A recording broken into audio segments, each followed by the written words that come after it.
कक्षा 12 वाणिज्य के सभी विद्यार्थियों का आज की क्लास में स्वागत है। इस क्लास में आज हम आहरण पर ब्याज की गणना के बारे में पढ़ेंगे। आहरण पर गणना के संदर्भ में अपन ने दो मेथड कल पढ़ी थी, जिसमें अपन ने समान आहरण, आपको पता है मासिक या त्रैमासिक जो आप समान आहरण कर रहे थे उसके बारे में जो रूल थे अपन ने पढ़ लिए। आज की जो अपनी क्लास रहेगी उसकी शुरुआत गुणनफल विधि से होगी। यानी अगर आप राशियां आहरित तो करते हैं लेकिन उनकी तारीख अलग अलग हो और राशियां भी अलग अलग हो तो उसकी गणना किस प्रकार की जाती है, तो उसका हम प्रैक्टिकल क्वेश्चन करेंगे।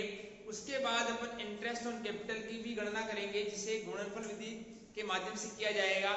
और उसके पश्चात हम जो पढ़ेंगे साझेदारों को दी जाने वाली गारंटी, जो आपने पढ़ा है आश्वासन को बोलते हैं, उसके बारे में पढ़ेंगे। और इसके बाद हम पढ़ेंगे कि अंतिम खातों में सुधार। यानी इस प्रकार ये आपका लेसन समाप्त होगा। ये जो क्लासेस चल रही है ये रिवीजन क्लासेस चल रही है। उम्मीद है कि ये क्लासेस आपको पसंद आ रही होगी और अगर आप इन्हें कंटिन्यू पढ़ते रहेंगे तो आपको एग्जाम के दृष्टिकोण से बहुत ज्यादा फायदा मिलने वाला है। तो आइए अपन आज की क्लास शुरुआत करते हैं, जिसमें हम शुरुआत प्रैक्टिकल प्रश्न से करेंगे। वो प्रश्न आपको अपनी संजीव पासबुक पेज नंबर 119 पर आप देख सकते हैं। प्रश्न नंबर 18 जो दे रखा है मैं उसको एक बार पढ़ देता हूं और उसके बाद मैं उसे बोर्ड पर भी लिख दूंगा। वहां से उसका प्रैक्टिकल प्रश्न किस प्रकार किया जाएगा वो भी मैं आपके सामने हल करके आपको बताऊंगा। ठीक है, इससे पहले आप अगर हमारे चैनल पर नए हैं तो हमारे चैनल को सब्सक्राइब कीजिए, लाइक कीजिए और शेयर कीजिए। देखिए प्रश्न ये है कि प्रश्न नंबर 18, ऋषि एक फर्म में साझेदार हैं। 31 मार्च 2017 को उसके आहरण इस प्रकार थे। 1 मई 2016 को उसने 12,000 का आहरण किया था।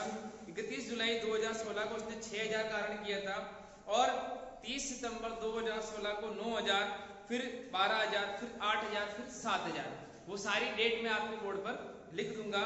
आहरण पर आपको 9% वार्षिक दर से ब्याज देंगे। आहरण पर ब्याज की गणना कीजिए। देखिए मैंने आपको बताया था कि यहाँ पर आहरण की राशियां भी अलग अलग होगी और साथ में आहरण की तिथियां भी अलग अलग होगी। तो ये किस विधि से किया जाएगा? गुणनफल विधि से किया जाएगा। कल जो आपने पढ़ा था उसमें आपने देखा था कि वहां पर एक तो मासिक शब्द लिखा हुआ था। क्या लिखा था? मासिक। एक लिखा हुआ था त्रैमासिक। ठीक है ना? तो आप समझ जाएंगे कि आपको जो प्रश्न है अगर इस प्रकार लिखा आता है मासिक या त्रैमासिक तो आपको फिक्स फॉर्मूले हैं उनके माध्यम से अपने को प्रश्न को हल करना है। और अगर आपने यहाँ तारीख भी अलग आए और आपकी राशियां भी अलग आए तो आपको गुणनफल विधि से प्रश्न को हल करना है। वो किस प्रकार होगा मैं इसको लिख देता हूँ। देखिए तारीख यहाँ पर देखी है तो मैं यहाँ आपकी डेट लिख देता हूँ। ठीक है, और यहाँ मैं अमाउंट लिख देता हूँ। ठीक है ना? यानी अमाउंट किस प्रकार आपने आहरित की वो भी मैं लिख देता हूँ। उसके बाद जो लिखेंगे वो रहेगा आपका, ठीक है ना, टर्म रहेगा या इसको अपन मंथ बोल सकते हैं या फिर आप इसके डेज भी हो सकते हैं। ठीक है, मंथ या टर्म या डेज आपको मिल सकते हैं। और उसके बाद आपको मिलेगा प्रोडक्ट। क्या मिलेगा? प्रोडक्ट को अपन क्या कहते हैं? गुणा। क्या कहते हैं? ठीक है ना? तो मैं यहाँ लिख देता हूँ क्वेश्चन नंबर इसमें डेट की सूचना।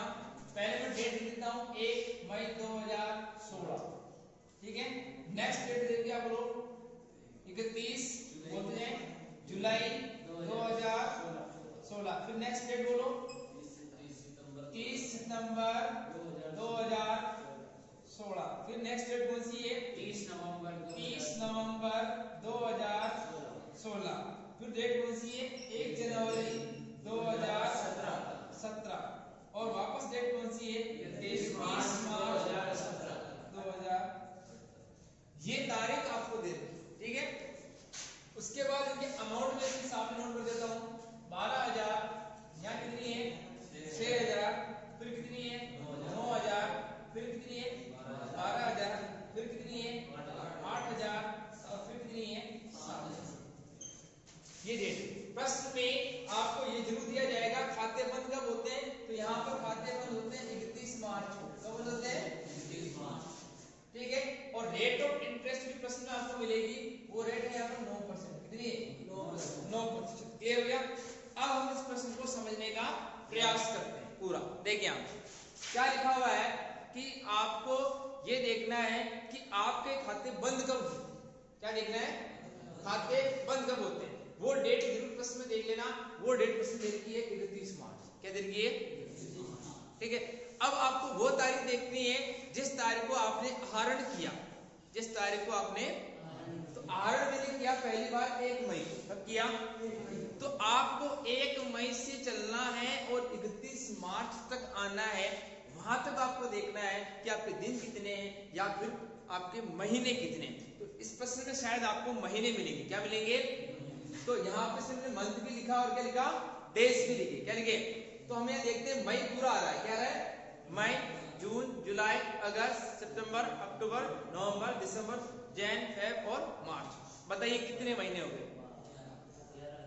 कितने हो गए? 11 या 10? श्योर 11। तो हम क्या लिखेंगे इसके सामने? 11 मंथ लिखेंगे। ये 11 लिख सकते हो।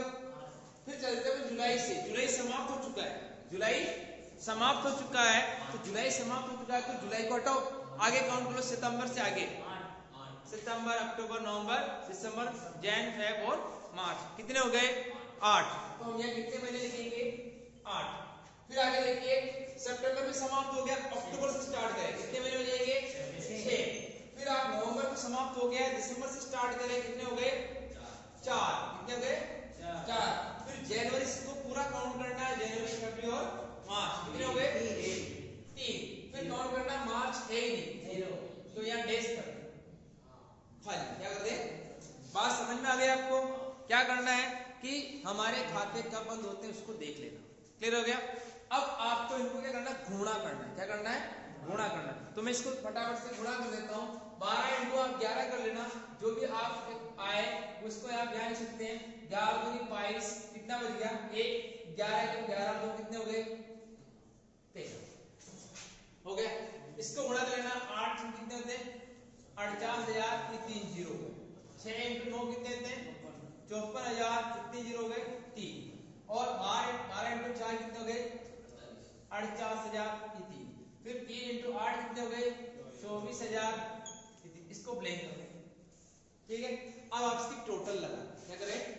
टोटल लगा। ठीक है। टोटल अगर आप लगाएंगे तो देखो ये आपके यहाँ से 0 कंप्लीट हो गया, फिर यहाँ से आओगे ये 0 कंप्लीट हो गया, फिर यहाँ भी आओगे ये कितने हो गए? 0 कंप्लीट। अब हम देख लेते हैं 8 10 10 4 14, 14 और 8 कितने होते हैं? 14 8 कितने होते हैं? 22 और 4 कितने होते हैं? 26। 2 2 और 3 कितने होते हैं? 5 और 4 कितने होते हैं? 9 5 कितने होते हैं? 14 और 4 कितने होते हैं? 18 2 कितने होते हैं? 20। ये 2 और 1 कितने हो गए? 3। यानी हमारा जो आपका गुणा का योग आया था 3,06,000। कितने हो गए? अब अपना सूत्र क्या रहेगा? वो सूत्र मैं आपके सामने देता हूं कि आहरण पर ब्याज। क्या लिख रहा हूं? आहरण पर ब्याज होगा। ठीक है। ठीक है। गुणनफलों का योग। क्या लिखोगे? गुणनफलों का योग। यानी ये जो आपका आया था वो प्रोडक्ट कितना आया, यानी आपको प्रोडक्ट लिखना है। क्या लिखना है? सम भी बोलते इसको, सम ऑफ प्रोडक्ट। क्या बोलते हैं? सम ऑफ प्रोडक्ट। ये हो गया। इनटू आपको करना है दर। क्या करना है? अपॉन में आ जाएगा 100 इंटू 1/12। क्या करना है? फिक्स है ये फॉर्मूला, यही लगेगा। अब हरण जो आपने किया उनका योग कितना आया था? 3,06,000 यहाँ आ जाएगा। इनटू रेट प्रश्न में दे रखी है 9 बटे कितने हो जाएंगे? 100। कितने हो जाएंगे? 100। और इनटू 1 बटा हो जाएगा 12। 3 के काटने से आप काट सकते हैं। 3 इंटू 3 9 और 3 चौक 12। 2 जीरो से 2 जीरो कैंसिल कर दें। अब आपके सामने रह गया कितना? 30 60 बटे कितने रह गए? 4। 4 का बढ़ा तो 4 से काट देख लो, 4 से 28। कितने बच गए? 2 26 4 24 कट जाएगा। 4 और 7 28। कितने बच गए? 2 2 26 4 24। कितने बच गए? 2 4 और 20। 765 रुपए आपका क्या हो जाएगा? इंटरेस्ट। क्या हो जाएगा? ठीक है। तो ये हमारे आहरण पर ब्याज की गणना थी। अब इसको मैं दोबारा नहीं पढ़ा पाऊंगा, आप इस मेथड को अच्छी तरीके से पढ़ लेना। जो ये मेथड है वही मेथड, जो ये मेथड है वही मेथड आपके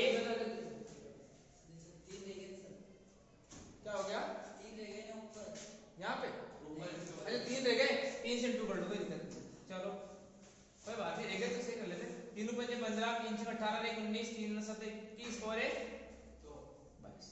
ओके 22, कोई दिक्कत नहीं, आप 10 के सुधार सकते हैं। तो ये मेथड जो रहेगी सेम यही मेथड अपने इंटरेस्ट में रहेगी, क्या रहेगी, ब्याज की गणना में रहेगी। तो ब्याज की गणना में भी मैं आपको एक सवाल आपको करवा देता हूं ताकि ये मेथड भी आपकी कंप्लीट हो जाए। कल की जो वीडियो में थी वो अपनी क्लास कंप्लीट नहीं हुई थी। कल अपन ने इसका एक पार्ट पढ़ा था, मासिक या त्रैमासिक आहरण पढ़ा था। आज अपन ने इसकी ब्याज की गणना गुणनफल विधि से पढ़ ली। अब मैं इसको यहाँ से क्लीन कर देता हूँ। नेक्स्ट अपन क्लास वापस यानी नेक्स्ट अपन क्वेश्चन करने वाले हैं, वो करेंगे ब्याज की गणना का, किस पर, पूंजी पर करेंगे, पूंजी पर। उसमें भी गुणनफल विधि होती है, उसको हम कैसे हल करते हैं वो भी मैं आपको सिखा देता हूँ।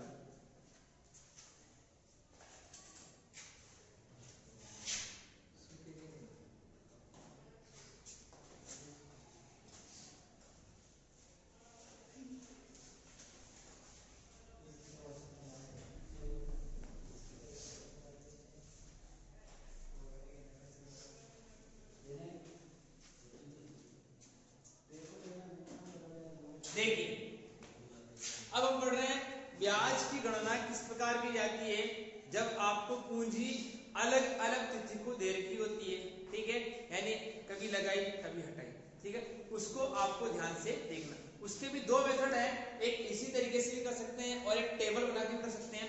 मैं आपको इजी तरीके से करना एक बार सिखा देता हूं क्योंकि आपको टेबल बनाना शायद कठिन लग जाए।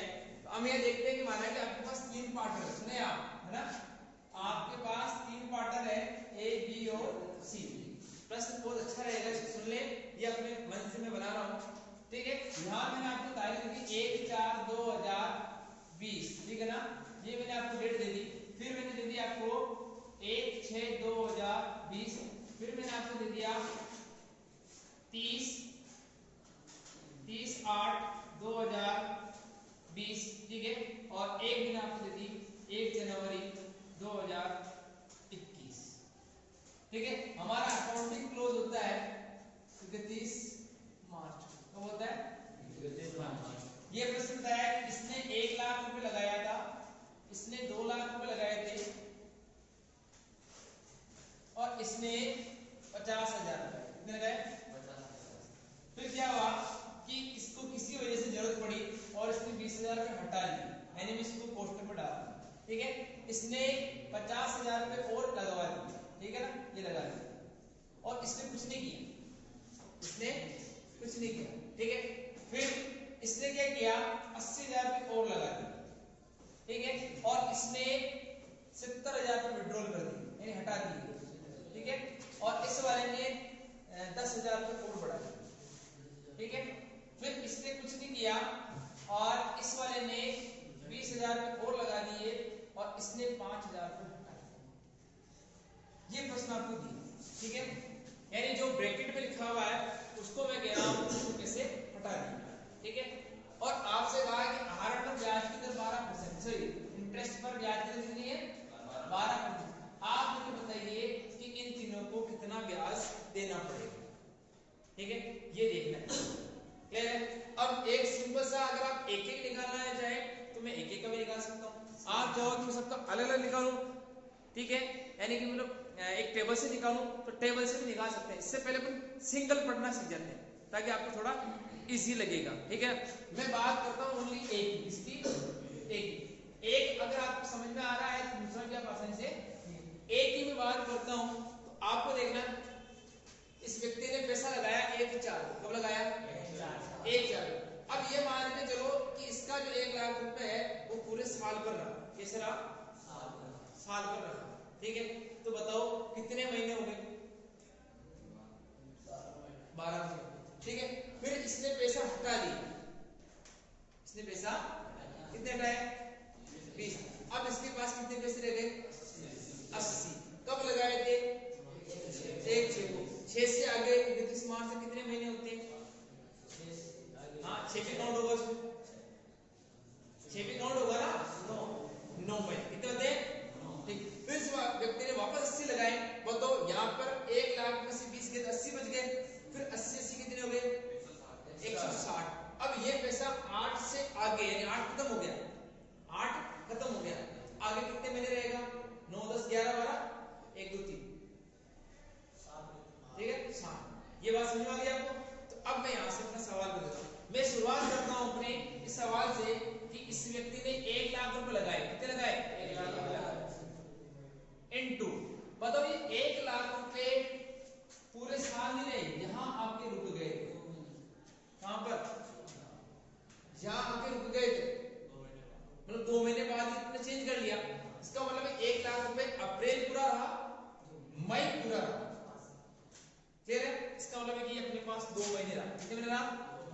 यानी 2/12 कर दो। समझ में आ गई बात? फिर आगे चलते हैं, 20 हटा दिए, अब कितने बचे 80। इसका मतलब वापस यहाँ चेंज हो रहे हैं, तो बताओ 6 से 8, 6 पूरा, 7 पूरा, 8 भी पूरा, 8 भी यानी कि जून जुलाई अगस्त 3 महीने पूरे। इसका मतलब है कि मेरे जो 80,000 है वो मेरे पास कितने महीने रहे 3 महीने, तो 3 मतलब ठीक है 6 पूरा मान लेना। अब मैं बात करता हूँ वापस मैंने ऐसे कुछ चेंज किया, अब 80 और 80 कितने हो गए, ये बात समझ में आ रहा आपको? 1 लाख थे, फिर 20 हटाए, फिर 80 बच गए, फिर 80 लगाए तो 160 हो गए, तो 1,60,000 मेरे पास और रह गए। बताओ कितने महीने रह गए मेरे पास, यहां से काउंट करो, 8 खत्म कर दो, 9 सितंबर खत्म हो गया, अगस्त खत्म हो गया, सितंबर अक्टूबर नवंबर दिसंबर जनवरी फरवरी मार्च 7 महीने कितने हो गए इनटू 7/12, ये एक का काम समाप्त हो गया। अब इनटू रेट क्वेश्चन में देख के इनटू कर लो, आप कितनी रेट देती है 12/100 इनटू बोलो 12/100 इनटू 12/100 हो गया, क्लियर है?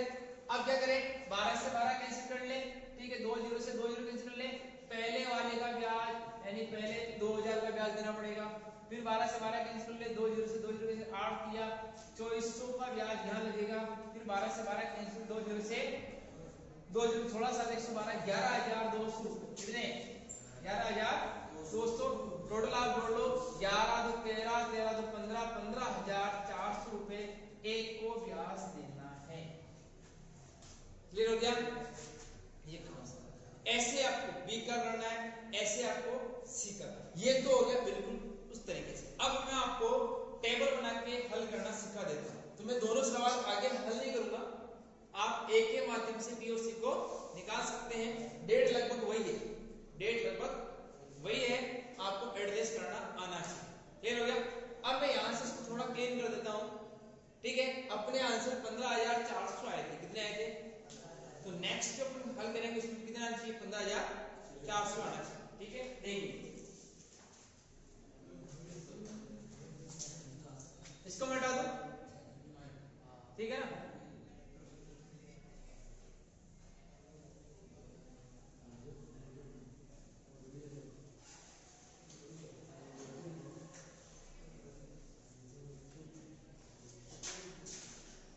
देखिए अब यहाँ क्या करें, एक आप डाल दें मंथ, अभी क्वेश्चन किया ना आपने मंथ या डेज, और यहाँ डाल दें प्रोडक्ट, क्या डाल दें, हो गया यस। अब मैं केवल एक की बात कर रहा हूँ, किसकी बात कर रहा हूँ, एक की, ए वाले की बात करता हूँ, यानी पहले इसके पास एक और अमाउंट कर देते अपन, ये वाली, ये अपना ए हो गया, क्या हो गया, क्लियर हो गया, यस। पहले कितना पैसा था 1 लाख, फिर पैसा कितना आ गया 80, फिर पैसा कितना आ गया ये था, यस। अब बात करता हूँ 1 4 से आगे महीने, 2 महीने थे, ठीक है, 2 आ गए, फिर कितने थे 3 थे, श्योर 3 थे, और 1 थे 7 3 10 2 12 महीने हो गए पूरे, बस इस 12 के ध्यान रखना है 12 महीने हो गए। अब इसको गुणा कर लो, गुणा करो 2 लाख हो गया ना, 8 के 24 एक जीरो कम है, कितने पैसे हो गए 240, फिर इसको गुणा 16 से 112 और जीरो कितने 4 है, 1 2 3 4 हो गए, ये 11,20,000 कितने, इधर देखिए आप 11 20 में 2 जोड़ो 13 में 2 जोड़ो 15,40,000 कितने हो गए, ये 60 15 60 11 तो 13 तो 15 15 40 15 60 15 लाख, ठीक है। अपने वही सूत्र था, एक तो यहाँ लिखना था प्रोडक्ट, क्या लिखना था इनटू रेट 100 1/12 1/12 ठीक है ना। ये था गुणनफलों का योग इनटू दर इनटू 1/12। और तो गुणनफल का योग कितना आया था 15,60,000 है ना, इनटू रेट कितनी थी 12/100 इनटू 1/12 से 12 2 0 से 2 0 15,000 400 है 600 आ रहे थे। कोई बात नहीं, इसको इंप्रूव कर लेना, अपने ढंग से नहीं लिखा हुआ। टोटल आई टोटल में डिफरेंस रही होगी, हाँ तो इसको इंप्रूव कर लेना। 15 कितने आएंगे 15,000। आपको बोलना चाहिए यस नहीं, आपको अगर कोई गलती रहती तो बता देना चाहिए कि वहाँ पे 600 आ रहे थे तो 15,600 तो दोनों में सेम है। उसको मैंने क्या किया अलग अलग किया, क्या किया और यहाँ मैंने कैसे किया सेम, ठीक है, यानी एक ही साथ करते। तो आपको एक साथ भी कर सकते हो और आपसे अलग अलग भी कर सकते हो, जैसा भी आपको उचित लगे वैसा आप इसको कर सकते हो। ओके, तो अपनी दोनों मेथड क्या हो गई कंप्लीट, ब्याज की और आर पर ब्याज की और पूंजी पर ब्याज की, दोनों मेथड की कंप्लीट हो गई। अब जो आगे बढ़ने वाले हैं उसको थोड़ा इसको मिटा रहा हूं मैं।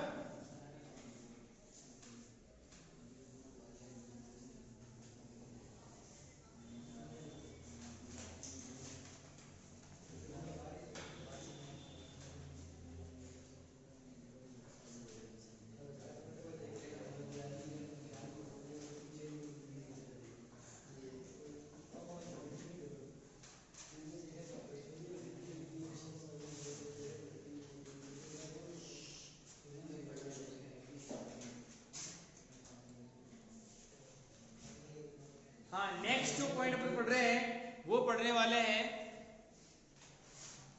गारंटी। क्या पढ़ने जा रहे हैं, यानी कि एक साझेदार को जब अपने फर्म में प्रवेश दिया जाता है उस समय उसको कुछ गारंटी दी जाती है भी हम आपको इतना पैसा मिनिमम देंगे, या किसी व्यक्ति को अपन अपनी इच्छा से बुलाते हैं उसकी स्किल की वजह से या उसकी किसी नॉलेज की वजह से, या उसके आने से अगर हमारे फर्म में कुछ लागू में प्रभाव पड़ रहा है, ठीक है, या उसके आने से हमारी कार्यकुशलता बढ़ जाएगी, तो हम उस व्यक्ति को जो प्रवेश देते हैं तो इस बात का उसे विश्वास दिलाते हैं कि आपको इतना पैसा तो न्यूनतम मिलेगा ही मिलेगा, ठीक है। तो ये गारंटी आपकी कितने प्रकार की हो सकती है वो मैं आपको अपने बोर्ड पे बता देता हूं कि नंबर 1 की गारंटी हो सकती है ठीक है, फर्म द्वारा साझेदार को क्या हो सकता है, फर्म द्वारा साझेदार किसको हो सकती है कि आपकी जो फर्म है साझेदार को दे दे। नंबर 2 जो गारंटी हो सकती है, ठीक है ना, हो सकती है साझेदार द्वारा साझेदार, ठीक है। नंबर 3 जो गारंटी हो सकती है, ठीक है, साझेदार द्वारा फर्म, वैसे इसके अलावा भी है, ठीक है ना, साझेदार द्वारा फर्म, ये 3 गारंटी आपकी कोर्स में, ठीक है ना, यानी ये 3 ही गारंटी है और तीनों के मैं क्वेश्चन आपको करवा देता हूं, ठीक है। अपने कम से कम भी आज ये तीसरा दिन है, एक दिन शायद लग जाए तो और कल लग सकता है, इसके बाद आप इसका टेस्ट दे सकते हैं, ठीक है। इसके बारे में आपको पूरा नॉलेज हो चुका है तो आप इसे सारे वीडियोस पढ़ के मैं इसका एक प्रैक्टिकल क्वेश्चन बनाऊंगा, ठीक है, यानी कि अल्टरनेटिव्स भी हो सकते हैं और छोटे छोटे प्रश्न भी हो सकते हैं, उनके आपको जवाब देने, ठीक है। इससे आपकी प्रिपरेशन हो जाएगी और उस पेपर को आप अपने पास बनाए रखना ताकि आपको एग्जाम में से रिवीजन में और थोड़ा मदद मिल जाएगी, ठीक है ना। तो अपन बात कर रहे हैं कितनी प्रकार की गारंटी है, फर्म द्वारा, यानी फर्म का मतलब कि अगर अपने पास ए बी और सी है तो अगर सी को गारंटी दे रहे हैं तो दोनों गारंटी को देंगे, ए और बी, कौन देगा, इसे कहते हैं फर्म द्वारा साझेदार, क्या कहते हैं फर्म द्वारा साझेदार, ठीक है। एक होता साझेदार द्वारा साझेदार को, इसका मतलब है कि बी सी को गारंटी दे रहा है, किसको दे रहा है, ठीक है, यानी एक दूसरे को दे रहे हैं, एक का साझेदार द्वारा फर्म को। अब ये सी कहता है कि मैं तुम्हारे दोनों को गारंटी देता हूं इतने पैसे कमा के दूंगा, कौन दे रहा है, सी, क्लियर हो गया। तो यानी कि अपने पास 3 गारंटी होगी। कितनी होगी? यानी कि एक दे रहा है, एक को हम दे रहे हैं, एक को दे रहा है बी व सी। कौन दे रहा है? बी व सी। ठीक है। या फिर एक को दे रहा है बी। कौन दे रहा है? बी। फिर दूसरी, या फिर बी दे रहा है ना ए व बी को दे रहा है सी। क्या दे रहा है? एस। तो यानी एक को बी सी दे रहे हैं, तो ये वाली गारंटी। ए को बी दे रहा है, ये वाली गारंटी। ए और बी को सी दे रहा है, तो अब इनके प्रश्न में देख लो आप कि प्रश्न किस प्रकार के हल होते हैं। ठीक है।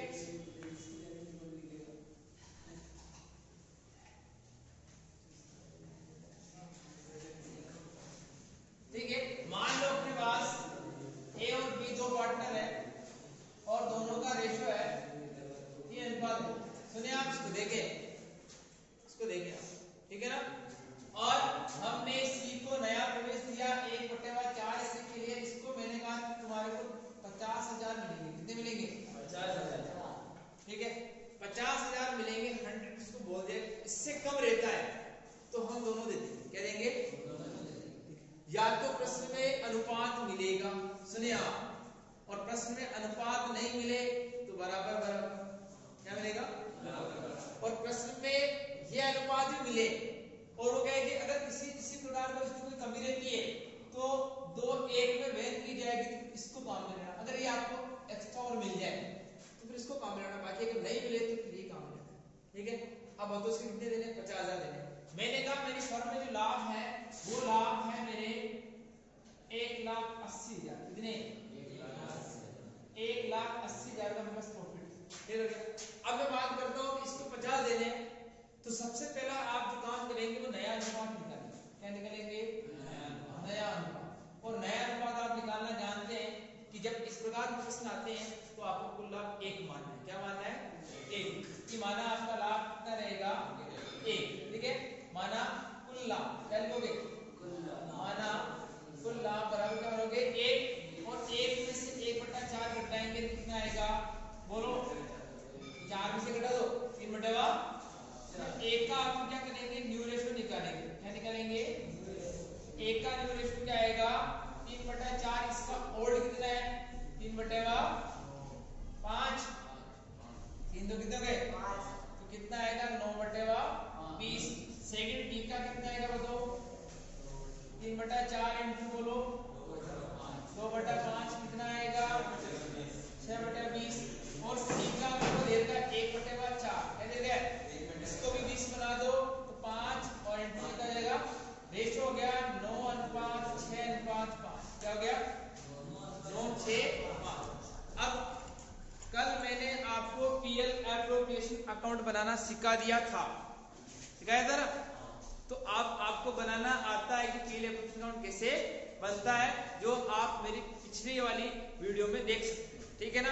तो अपन इसको देखा था, इस प्रकार अपन इसको बनाया था। ठीक है ना। और यहाँ अपन ने लिखा था, ठीक है ना, पीएल एप्रोप्रिएशन अकाउंट। यहाँ पर तो मैंने क्या लिखा था? Net profit. क्या लिखा था? तो पुराना प्रॉफिट कितना आ रहा मेरे पास? 180। कितना है? तो मैं इस 180 को यहाँ लिख दूंगा। ओके। अब आपको क्या करना? प्रश्न में न तो सैलरी, न बोनस, न कमीशन, न इंटरेस्ट, कुछ भी नहीं है। सीधा 180 को बांटना है। क्या करना है? और इसे बांटना 9/6:5। इसे बांटना है 1,80,000 इंटू 9 कितने हो गए? 9/6=15 20। कितने हो गए? 20। 1 0 से 1 0। 18,000 के आधे कितने होते हैं? 9। और 9,000 को 9 से गुणा करो 36। 83 कितना आएगा? तो अगली बार पूरे 9 से गुणा कर दूं। 9 इंटू यहाँ क्या जाएगा? 6। 9 × 54 कितने जाएंगे? फिर अगली बार गुणा कर लेते 5 से। तो बोलो 9,000 इंटू कितना हो जाएगा? इसको हमने कितने की गारंटी दी? इसको मिले कितने? इसको हम कितने कम पड़ रहे हैं? 5। कौन देगा? ए और बी। कौन देगा? किस अनुपात में देंगे? इसी में, इसी अनुपात। तो जब 3,000 इसके और 2,000 3,000 इसके और बाकी आप काट लेना। आप काटना आता हो तो 5,000 इंटू कर दोगे 3/5। क्या करोगे? तो 5 यानी कि कितना हो जाएगा, यानी 3001 देगा। इसका मतलब है कि इसमें से मैं 3000 कम कर दूंगा, इसमें से मैं 2000 कम कर दूंगा और इसके में 5000 पे जोड़ दूंगा। हो गया। तो यहाँ आपको आके लिखना है 2A कैपिटल, ठीक है।